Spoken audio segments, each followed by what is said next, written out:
Now I'm delighted to be joined by Linda McGovern. Linda, how are you? I'm good. I'm good. Keep keeping well during this lockdown. It's my usual question for everybody is how are you? How are you getting on? I'm getting on good. I'm good. I'm okay as well as can be expected. Obviously, everybody's saying the third one now is the toughest, so and it is for sure. But look, it's good. The weather's getting brighter, and I mean, you get sick of listening to people moaning. You get sick of moaning yourself as well. So I think just trying to be positive is the best thing to do, really. Yeah, because I sort of I felt a bit iffy now myself. Was it either yesterday or the day before or a few days ago when they announced, 9 more weeks, and you're thinking, Jesus, 9 more weeks. Yeah, But we've been in it for a year, and it's only a year, one yeah, year out of many. So yeah. you're going to chat to us about your live stuff and how when you remember those days when you used to do gigs I remember them. Yeah, all those years ago. yeah, vaguely. Yeah, yeah. Yeah, That's the big thing. I think missing the gigs definitely. yeah. So you're currently in a band. Tell us about how you got involved with the band called The Telling. Okay, so the Telling is an original band and they were formed in 2018.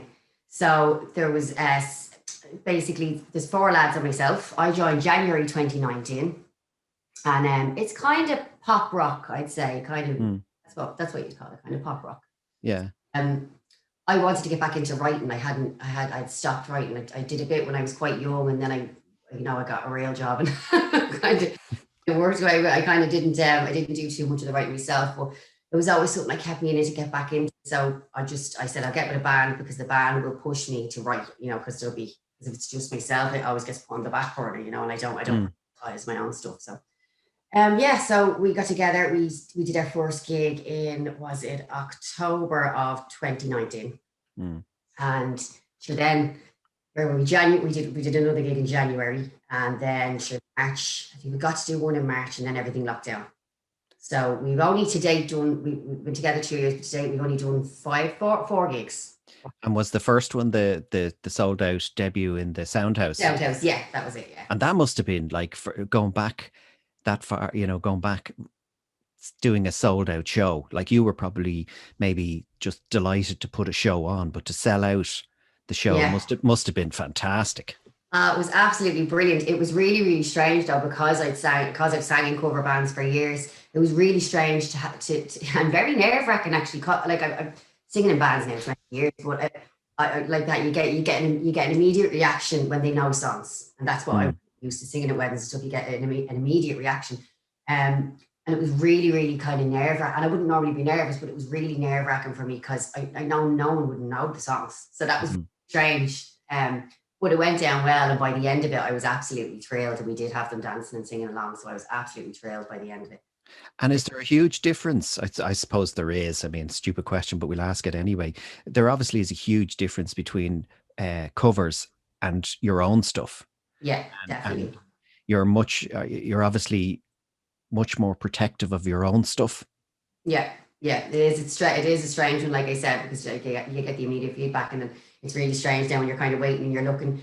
It's kind of like you hear it's nearly like hearing it again for the first time when you perform it for the first, Mm, because it's you hear it again and you're going, are they going to like it? Are they not? Because you obviously like it and you spend so much time in it and like lyrics and stuff like that. You put an awful lot into it, and it's very you're immediately like exposed. It's just yeah. very you're exposed completely like. And just to get that positive feedback must be just Yeah, amazing, that's it. you To know. see people, to them by the end of it, to see people kind of clapping and singing and dancing along. And there's a couple of regular people that come to the gigs and there's little parts that they'd sing along to. And there's just no, it's unbelievable feeling when there's a little hook or something that you wrote and they're kind of going back to you. Woo, woo. These little, Yeah. it's really good feeling. Yes. And then even the sort of like being shortlisted by the Irish Daily Star for acts to watch in 2020, that again must have been brilliant. Yeah, yeah, the write up in the Daily Star for once to watch. Yeah, it was amazing. It was just nice and to see our picture in the paper and stuff. Just so exciting, really, really. Yeah, yeah.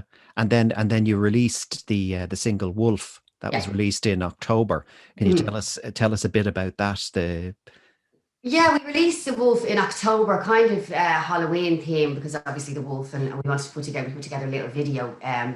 Our guitarist Paul, our drummer, sorry, drummer Paul, put that together. It's a very simple idea, but it's quite effective. And we released it around Halloween, just with the idea of it being kind of creepy, spooky kind of one. But it's The actually vi- that the video was very scary. it's a bit creepy. Yeah, yeah, Yeah. yeah. And funny, the song is actually about temptation. It's kind of left open to interpretation, like it could be temptation of any kind. It's not Mm. really based around anything too dark. Well, depending on what way you look at it, it could be, I suppose. But we just thought it was quite fitting. And yeah, he did a good Yeah. job. And then obviously I was saying I'm not Jesus, I'm not part of the band. I was saying you had plans, you suddenly had plans, and then like, probably the wolf was kicking things off, and then it was going to be onwards and upwards, and then Mm. suddenly, Yeah, boom. exactly. Yeah, yeah. So that's it. That's the thing. We were going to release it. We held off, and then we said, look, we can't hold off anymore. So we got it out there, because we're still writing and we're still writing new stuff. So we needed to get that out there, because you sitting on something too long, then you end up with loads of stuff sitting Yeah. there. We've got another release coming out now. As soon as we can, we're going to record it professionally. So we're just getting all that ready together. And yeah, that's going to be exciting. We wanted to do it with, we wanted to release it alongside a gig. That's the hope, but Mm. it will depend on how long this goes on for. And how is the process of, collaborate, not, I'm not saying collaborating, but the bands keeping together? Is it all over Zoom, or is that just, We do, yeah, we do. Like we do weekly, group chats, yeah, and we just keep everything. But it's tough to kind of keep pushing forward with stuff. I mean, we can write, and we can record, to a certain standard, obviously, so we can have songs there as much ready to go as possible. But you definitely you definitely miss out on a lot not being able to be in a room together, 100%. Like, and um, do you find that previously you would have all written together, as you said, yeah. sit around the table, and now it's very split. But have you found that the output of the band, as it is for the songs, is more that people are more creative during lockdown, or is it, are some of the bands struggling I with? I think it comes in waves, to be honest with you, for each individual person. Like for me, certainly it does. Like there'd be a week or two where my head's in it and I'm definitely into it, and then there'd be a week or two where it just disappears. And I noticed that the same with the lads. There'll be, so someone's on the ball for a few days, and then the next week, they're not even replying to the messages. You have Mm. to allow for that a little bit as well, because we're all struggling in ways, and then sometimes you're feeling more positive and sometimes you're not, and it definitely it brings out, that carries over, I think. And do you find that that comes up in the songwriting? Yeah. This waves of positivity and negativity, that you might look at a lyric you wrote last week and went, Jesus, Linda, what were you thinking there? Yeah, yeah, I suppose so. Yeah, because your moods, you can be just in a completely different mood. So Mm. that if you try, and it's the same. I used to paint. I don't do it anymore, but I used to paint. It'd be the same. I find that with songs as well. I always try to finish a song in one go, relatively, like like lyrically and stuff like that, as much as I can, because I find if you leave it and try and go back to it when you're in a different mood, it'd be like a painting. So I used to paint it. If you'd only half do it, it might be taking a long time. But if you try to leave it and go back to it, it's not the same. Mm. Colors you use might be different, or the strokes you use might be different, and I think it's the same. It's very hard to do it in two stages, so I think I it's know, I very know, I know. I live in a house with an artist, so I know exactly. When I look at a painting, I say, God, that's fantastic. It looks beautiful. It's not finished, I'm told. yeah. It's And never then finished. it's never finished, never finished. But are you, I'm not saying worried again, as sort of like I've asked a few uh, artists and bands and stuff like that. Are you a bit worried that when lockdown ends, there's going to be just this massive wave of, lockdown tunes? I don't know, maybe. Um, Yeah. I don't know. I haven't heard too many, though, to be honest. I Mm. think, I think people are tending to focus on different things.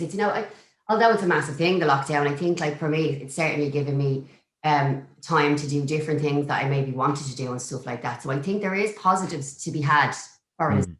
And I think people, like, although obviously it is hard and people are struggling, I think people are very, like, we're more resilient than we think. And we do find ways, especially creative people, I think, as well. Like, obviously, like that, you have your days, but I think you'll find ways to be positive and you'll find things to do. So I think there is positives to be had in it. Mm. Time, we've been given time. Yeah, because I think everybody, like, I think, the sort of feeling of community is really come back, as from what I can see, Mm, that everybody is out to help everybody and stuff like that. And I think, in one way, people are focusing more on things that are important to themselves and sort of, you that's what I was know, trying to say. You yeah, said it better no, than no, me. just no, just saying that sort of like people are now meeting up for coffee and they're saying, well, everything was at such a mad pace.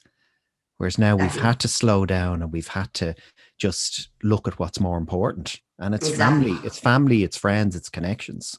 The things that really matter as opposed Yeah, to things that you thought mattered. Yeah. yeah. And speaking of connections, tell us, how did the because again I listened to it and it was superb. How did the YouTube collaborations with Dave Brennan come about?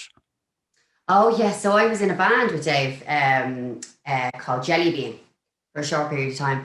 I'd still do the odd gig with them, session singer, if they needed me and stuff like that. So the lads are lovely. Um, and yeah, that's how it came to be with him. So he does this thing on Monday called, I think it's Monday, it's Monday Mojo or Mojo Monday or something like that. Mm, He releases the songs every Monday on Facebook and stuff like that, and on YouTube. And he's amazing. Like he'll do all the parts himself, and you've seen it. So yeah, yeah, really, really good. And he just said, would you be interested in doing a couple of tunes with me? yeah. Yeah. It's brilliant. I thoroughly enjoyed it, and then, as I say, you were in a band, a covers band, then called Before June, and the one thing I was going to ask, and maybe you'll say, no, I didn't pick the name. Like, how did that Before June? Was it somebody like had to pay a bill before a deadline or something? Not far off. They had to have it for the band before a date, and it was before June. It was before I joined the band, but they had to have. They said something. They had a gig, their first gig while they were rehearsing, and they said they had a gig. They had a gig the end of June or something, and they were like, "Look, it doesn't really matter what we name the band, but just we have to make sure we have it before June." And then I think it was Gary said, "Let's just call it before June," and they Yeah. laughed, but then they settled on it. So I think it was as simple as that. Yeah. And then you went on to another band called Electric Avenue, obviously probably named after Eddie Grant's biggest hit. I'm not sure. I was actually in Electric Avenue before both of those bands. So All right. Avenue, yeah, Electric Avenue was a big, big wedding band. Amazing. They're really popular. Like they do a lot of gigs all around the country. They're really well established. They've been going for a very long time. It's nice. It's a big it's a big band with a full brass section. So saxophone, trumpet, trombone. So it's great fun, and they're very, very busy. So and they do is weddings and corporate stuff because it's such a big band. So I was with them, I think, for about 5 years, maybe five years maybe. But the traveling got a little bit much for me because I had two young kids and I was getting up in the morning. I was probably not getting in till certain like till three in the morning. I still have to get up with the kids and stuff, so it was kind of tough. So that's the main reason I left them. I got a job with the Dublin band, Mm, so I could be a little bit kind of closer to home, and it wasn't as much on me. And so that was Electric Avenue. So them lads are great. They're really popular. And then so the most recent one though, that and I still have to go back gigging now when it all kicks back off, is Before June. yeah. And there, there's obviously a thread going through them all. It's mainly sort of like, it seems to be mainly 80s. So are you a bit of a child of the 80s? You love your 80s music I like do love myself? my 80s. Yeah, yeah, I do. Yeah, they do kind of, a lot of them do kind of like, especially the wedding band, the Electric Avenue, would have done everything from like 60s right up to. But yeah, I do have a bit of an 80s thing. I grew up listening to Madonna and stuff, obviously. So I was smack bang in the middle of the 80s. Yeah, yeah. That was my era. I was Music, I I was but a young child, and my favorite is Dave. Dave knows when he organizes things or talks to me. I'm a massive Depeche Mode fan. oh Huge, yeah. huge. They're my boys. Mm, But what an era for music. absolutely, yeah. You know. So like you're still writing, and then, as I said, like it must be tough for you now at the moment because you sound like that you love live gigs, like that is where it's at. Oh So yeah. just you can't wait. Like the plans, do you have many plans in the pipeline with the guys and all that type of stuff? Well, yeah, you're right. The thing I miss performing. I really miss it. I miss performing. You can't, there's nothing better because like that, because I've been doing it for so long. To hearing drums or hearing a guitar beside you, it's just, and I love a band feel as well. Like I've done gigs by myself, like in golf clubs and stuff like that, and to tracks and that kind of thing. And it's good. And like I enjoy it, but I just love being on stage with a band. I just think there's no better feeling like to have someone there and to be bouncing off each other. I absolutely love it. So I miss it so much. So I suppose, yeah, we do have plans like that. We're going to release this song. The next song that we have is called Breaking Me. And that's going to be, hopefully we can gig it and release it at the same time. That's the hope. Mm. And then just get back gigging as much as possible. Yeah. Possible And as then much as possible. you've obviously missed gigging so much that I see you've been doing you've been dipping your toe in the old Facebook Live. Yeah, it took me a while to get onto that. I just, because I seen so many other people doing it, I was like, well, I don't really know how it would work. And then I did it, and I was like, yes. And I think it's more, and it's more than the actual singing and performing, which obviously that's what I'm doing, and that's why I'm doing it. And obviously that's what people want to hear. But for me, I actually enjoy the chatting end of it more. Mm. When people come on and they're commenting, and then I enjoy when they're actually, they might not know each other, and then they might comment on a song that's happening, and someone's suggestion of a song, and then we've got this whole little group going. It's great. I love that. Yeah. And is it when you're doing the mix, are you just doing covers, or are you doing some original stuff? Or I do covers mainly. I said it's just for it's just for a bit of crack and a bit of banter. So I do cover. I go out on a limb and do suggestions most of the time as well, which is like requests and stuff. I'll have a few songs lined up, but usually I'll be like, a lot of the time I'll just be taking them on the fly and just giving them a go if I can. And fair dues to you. I mean, how would you do that? Say, for instance, I come on and I'd ask for a track by, say, some unknown band in the 80s called Depeche Mode. I mean, just say, come on, Linda, give us a bit of Just Can't Get Enough. Like, you must have a massive bank of stuff beside you. Have you ready to go? I have a karaoke system, so I just run it off that. You know what I mean? If I didn't know the song at all, I wouldn't. But if I had an idea of the song, if I had an idea of the song, I'd give it a go. So Dave actually asked me, and he was only joking. And funny, it was on the first one I ever did, so I was still being quite polite and trying to please everybody. And I said, if anybody has any requests, just shout out, and if I can do them, I will. And him being him, Dave put up Susan Boyle. So I was like, oh, I'm not sure if I know anything by Susan Boyle. But he was completely ripping the piss, like, obviously. Yeah. But I went away and learned a Susan Boyle song. Now, it took me a couple of weeks, but I did it. And I came back and sang I Dreamed a Dream from Susan Boyle. And I actually quite enjoyed it. Yeah. So there's nothing, no song that you wouldn't sort of like have a go and give it a no, give it a lash, as they say. So no, I love singing different types of music. I love testing myself to see how my voice can sound.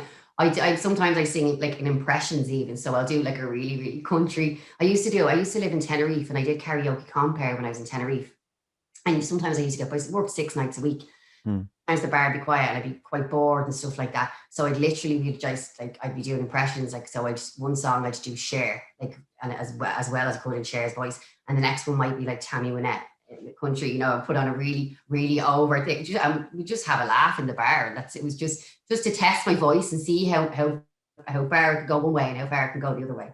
So no, and sure, who would have thought that Tenerife would have been in the news so often this week? Yeah. People going over there for their dentists.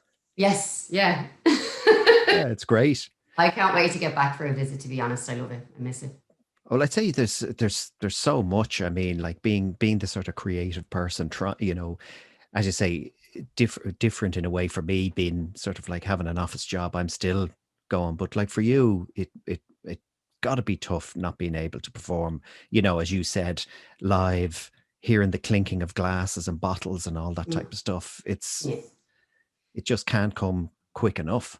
No, it is. It's real. Like it's been said before, without me to be repeating everybody else as well.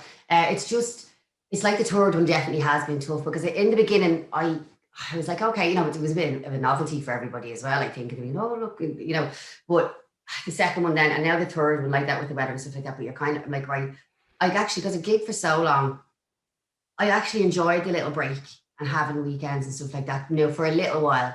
But like now, I'm like, no, I'm well over it now. I need to go back, because I've been doing it for 20 years. I haven't really done anything else, I did have day jobs before I had kids and stuff like that, but it's all I've ever done for every weekend for 20 years. So it's very, very hard. I'm over it now. I want to get back. I want to go back to, because I'm kind of going like, I'm not getting any younger either. And I'm like, Mm. when will I get back gigging? Like, how old will I be? Yeah. It's scary, kind of. And the other scary thing as well is that like I'd see for you guys and stuff like that with Dave and other people I've interviewed is that when lockdown does eventually lift, you'd be a bit concerned with when you've seen venues closing, Mm. that will there be as many Yeah, venues absolutely. Yeah. for you? You know, I mean, it's going to be, it's probably going to be tough for you when you get back. Well, And that's you've, it. Yeah, it's going to be a slow start again. I think like that. You'd be looking at the diary, you'd be going like, which one of these pubs are still open? Like, mm. no, it's, and the longer it goes on, unfortunately, the more that probably will. But the one good thing probably about it is it's probably going to be, Linda, like you're actually starting off again, that you're 18 and here we go after lockdown, starting from scratch. I'm not sure it'll feel that way. Ah, it might, you never know. Maybe so. Yeah, but I think it'll be great, you know. I think it will be very exciting because I think the crowds will be so enthusiastic. I think when we do finally get to gig again, I think it won't be just the musicians that are excited. I think it will be the whole place. You know, it'll be the whole. I think everybody will just be on such a high when it starts up again. I think that the feeling will be great for everybody. I'd say. The one thing I'm hoping for, and I say I'm real sort of like what you call them, the Stasi police when I'm at a gig, is the one thing I hope, and maybe it might last, maybe it won't, but I do hope when people get back to gigs that there's not as much talking. Not now Yeah. saying you talking, but like, you know, I've been at so many gigs where people have just either got corporate tickets or have got free tickets. And like I've been at gigs where people aren't even facing the stage, Yeah. you know. So I'm hoping when we do get back, people will be so delighted to be back. It'll be like when we used to go to gigs in the 80s or whatever like that, that people were there to see the music. They weren't there to get locked or Yeah. Yeah. chat, you Mm. know. No, I'd say there'll be a lot of dancing and a lot of hugging. Yeah. If we can. And then for the future with the band The Telling, are you looking at sort of obviously more releases and stuff like that with physical release? Are you going to do any physical releases or will it all be digital? Well, like that. That's it. We're hoping to release we're hoping to release this one called Breaking Me alongside a gig. That's Mm, hope. But like that, we can't plan anything because we just don't know when. mm. Um, like that, we're trying to get that recorded now and get it out. It's hard to say. Like we want to do it alongside a gig, but I don't know if it'll happen alongside a gig because it depends on how long it goes on for. Yeah, yeah. But no, it's great to have these plans, and I'm delighted that you took time out of your busy schedule. If you're not doing Facebook living, you're doing your karaoke and stuff like that, and you gave us a few minutes. But look, I hope everything goes well for you in the future with the band. And thanks a million for chatting. No, thank you for having me. Great, Pleasure. thanks, Linda. Thanks so Stay much. stay safe. See you You soon. too. Stay safe. See you Bye. soon. Bye bye.